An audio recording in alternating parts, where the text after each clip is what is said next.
आपका स्वागत है मेरे इस नए वीडियो पे और आपका स्वागत है इस चैनल पे अगर आप आज पहली बार मेरे वीडियो को देख रहे हैं। और आज का जो टॉपिक होने जा रहा है वो होने जा रहा है परमेश्वर की दी हुई स्वतंत्रता का सम्मान करें। यानी कि परमेश्वर ने जो हमें स्वतंत्रता दिया हुआ है तो उसका हमें सम्मान करना है।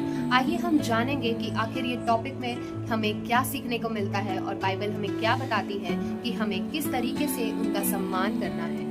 तो चलिए हम जानने की कोशिश करेंगे। तो आइए हम जानेंगे कि आखिर की परमेश्वर की दी हुई स्वतंत्रता का सम्मान हम कैसे कर सकते हैं और इस बारे बाइबल हमें क्या बताती है। तो सबसे पहला जो वचन है वो हम देखेंगे गलातियों की किताब से, और गलातियों की किताब से ही हम कुछ वचनों को पढ़ेंगे और उनके द्वारा समझेंगे। तो सबसे पहला जो वचन होने वाला है वो है गलातियों 5:1 यानी कि गैलेशियंस चैप्टर 5:1। मसीह ने स्वतंत्रता के लिए हमें स्वतंत्र किया है, सो इसी में स्थिर रहो और दासत्व के जुए में फिर से ना जुटो। यानी कि यह वचन हमसे कह रहा है कि मसीह ने स्वतंत्रता के लिए हमें स्वतंत्र किया है, तो इसी में हमें स्थिर रहना है, डगमगाना नहीं है, परंतु स्थिर रहकर हमेशा रहना है। इस स्वतंत्रता को स्थिर रखना है और दासत्व के जुए में फिर से ना जुटना है। यानी कि हो सकता है आपका जो पुराना मनुष्यत्व था वो कुछ और था और आप पहले जो चीज करते थे वो बहुत ही अलग था, जैसे कि आप अब बदल चुके हैं। लेकिन यहाँ पर लिखा है कि जो स्वतंत्रता परमेश्वर ने दिया है उसे हमें स्थिर रखना है, हमें डगमगाना नहीं है बिल्कुल भी, और जो दासत्व के जुए में हमें फिर से ना जुटना है। ठीक है, तो जो दूसरा वचन है वो होने जा रहा है इसी किताब से, यानी कि गलातियों 5:7 और 8, गैलेशियंस चैप्टर 5:7-8। तुम तो भली भांति दौड़ रहे थे, अब किसने तुम्हें रोक दिया कि सत्य को ना मानो?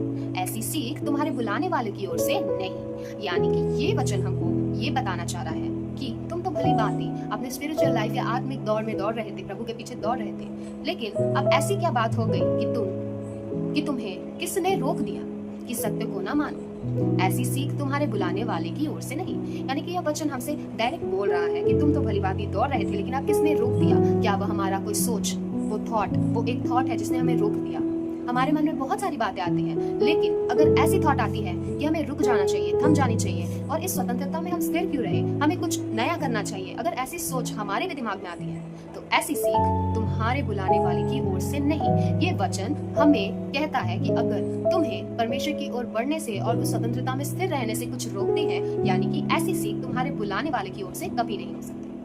तो आइए हम चलते हैं जो अगला वचन है, जो कि है गलातियों 5:9, गैलेशियंस चैप्टर 5:9। थोड़ा सा खमीर सारे गूथे हुए आटे को खमीर कर डालता है। जैसे कि हम सब ये जानते हैं कि थोड़ा सा खमीर पूरे गूथे हुए आटे को कैसे खमीर बना डालता है, क्योंकि अगर उसका थोड़ा भी अंश पड़ जाए तो वो जो पूरा आटा है वो खराब हो जाता है, यानी कि खमीर से भर जाता है। ठीक है, यानी कि जो पूरा आटा होता है वो पूरा खमीर बन जाता है अगर हम आटे में थोड़ा भी डालें तब भी। वैसे ही इस वचन से हमें यह समझ में आ रहा है और हमें सीखने में मिलता है कि अगर थोड़ी भी बुराई हमारे अंदर होगी या फिर हमारे सराउंडिंग में होगी या हमारे ग्रुप ऑफ फ्रेंड्स में होगी, दोस्ती यारी में होगी, तो हो सकता है कि वो थोड़ा सा खमीर हमारा जो पूरा जो चीज है, पूरा जो हमारा थॉट है, मन है, हृदय है, वो भी खराब हो सकता है। इसीलिए यहाँ पे हमें सावधानी बरतने की जरूरत है, क्योंकि थोड़ा सा खमीर सारी गुथे हुए आटे को खमीर कर डालता है। कुछ भी बुरा चीज सारी चीजों को गड़बड़ कर सकता है। इस वचन से हम यही समझते हैं। तो आइए चलते हैं, हम नेक्स्ट वचन को देखेंगे जो कि इसी किताब से है, जो कि है गलातियों 5:13 यानी कि गैलेशियंस चैप्टर 5:30, और वो कुछ ऐसा कहता है। हे भाइयों, तुम स्वतंत्र होने के लिए बुलाए गए हो, परंतु ऐसा ना हो कि यह स्वतंत्रता शारीरिक कामों के लिए अवसर बने, वरन प्रेम से एक दूसरे के दास बने। यानी कि इस वचन से हम लोग को परमेश्वर ये कहना चाह रहे हैं कि तुम स्वतंत्र होने के लिए बुलाए गए हो, यानी कि हम बुलाए गए हुए स्वतंत्र होने के लिए, परंतु ऐसा नहीं होना चाहिए कि स्वतंत्रता जो हमें मिली है शारीरिक कामों के लिए अवसर बने, वरन प्रेम से एक दूसरे के दास बने।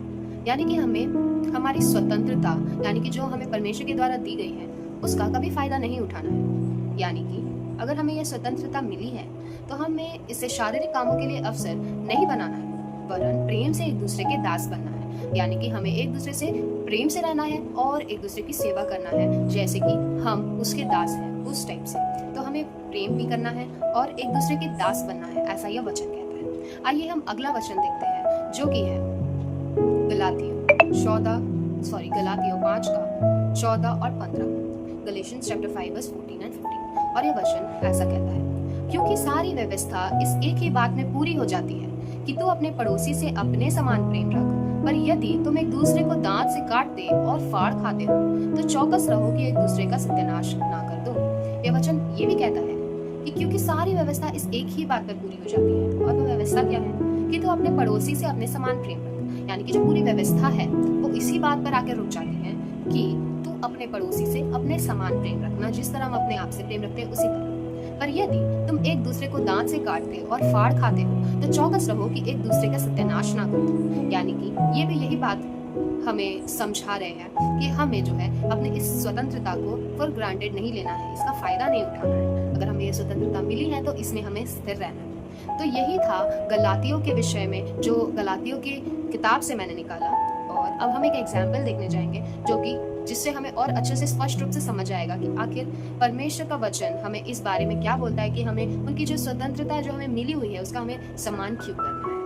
तो आगे चलते हैं हम और देखेंगे एक एग्जाम्पल को, जिसके थ्रू हमें और सही समझ में आएगा कि आखिर हमें उस स्वतंत्रता का सम्मान क्यों करना है। ठीक है, तो जो वचन है वो है लूका 15 का 11 से 14, यानी कि लूक चैप्टर 15 वर्स 11 to 14। फिर उसने कहा, किसी मनुष्य के 2 पुत्र थे। उनमें से चुटके ने यानी कि छोटे ने पिता से कहा कि हे पिता, संपत्ति में से जो भाग मेरा है वह मुझे दे दीजिए। उसने उनको अपनी संपत्ति बांट दी। और बहुत दिन न बीते थे कि छुटका पुत्र सब कुछ इकट्ठा करके एक दूर देश को चला गया और वहां कुकर्म में अपनी संपत्ति उड़ा दी। जब वहां सब कुछ खर्च कर चुका तो उस देश में बड़ा अकाल पड़ा और वह कंगाल हो गया। जी हाँ, ये एक कहानी है उड़ाऊ पुत्र की, जिसे हम मैक्सिमम लोग अच्छे से जानते हैं कि इसने क्या किया था। ये अपने बाप का सबसे छोटा बेटा था और ये अपना हिस्सा मांगने लगा। और जब उसे हिस्सा मिल गया, यानी कि उसकी जो संपत्ति था यानी कि उसका जो भाग था, वो जब उसे दिया गया तो वो उसने क्या किया, वो बहुत दिन न बीते थे, जैसे ही उसको उसकी संपत्ति या उसका भाग मिल गया, बहुत दिन न बीते थे कि वो इकट्ठा करके दूर देश को चल गया। सब कुछ इकट्ठा करके दूर देश को चला गया और वहाँ कुकर्म में अपनी संपत्ति उड़ा दी। यानी हर कुकर्म की चीजों में अपनी संपत्ति को उसने उड़ा दिया, इधर उधर की चीजों में। और जब वह सब कुछ खर्च कर चुका तो उस देश में बड़ा अकाल पड़ा और वह कंगाल हो गया। यानी कि उसकी स्थिति बहुत ही बुरी हो गई थी, क्योंकि सब कुछ उसने खर्च कर चुका था और सब कुछ खत्म हो गया था और उस देश में बड़ा अकाल पड़ा और वह कंगाल हो चुका था। परंतु इसकी आगे की भी स्टोरी है, पर मैं यहीं पर इस स्टोरी को रखूंगी और बस यहीं तक इसका अंत करूंगी। और इससे यही हमें सीखने को मिलता है कि जो उड़ाऊ पुत्र था उसने क्या किया, उसने अपने बाप से अपना भागीदारी मांगा, यानी कि अपना जो संपत्ति, अपना जो भाग था उसे मांगा। और जैसे उसे उसको अपना भाग मिल गया, वो तुरंत ही कुछ दिन में चला गया, फरार हो गया हम बोल सकते हैं।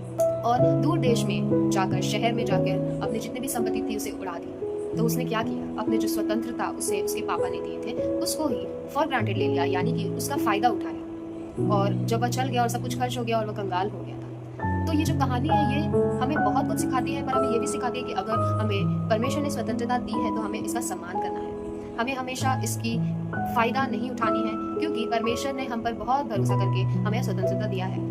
हम आज भी देखते हैं कि कई लोग जो दूसरे देवताओं को मानते हैं, उनको हम देख सकते हैं कि वो कितने बंधन में रहते हैं। उन्हें हर चीज पाने के लिए कुछ खोना पड़ता है, लेकिन हमारे लिए परमेश्वर ने अपने बेटे को खो दिया ताकि हम वो सब कुछ से मुक्त हो सके और सब कुछ पा सके।